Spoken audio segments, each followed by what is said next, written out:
گلس A720 جدا کردیم، محله تستش رو داریم.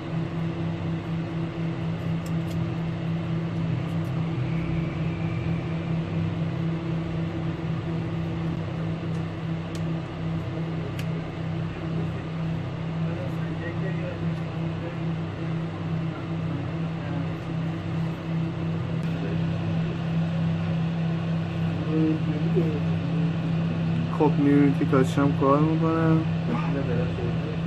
مشکلی ندارم.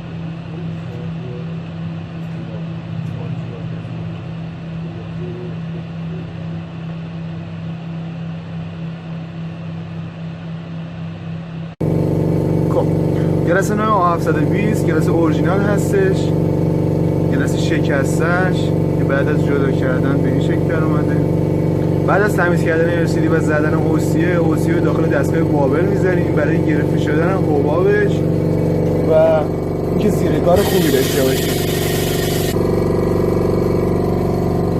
ببینید که هیچ حبابی داخلش نیست.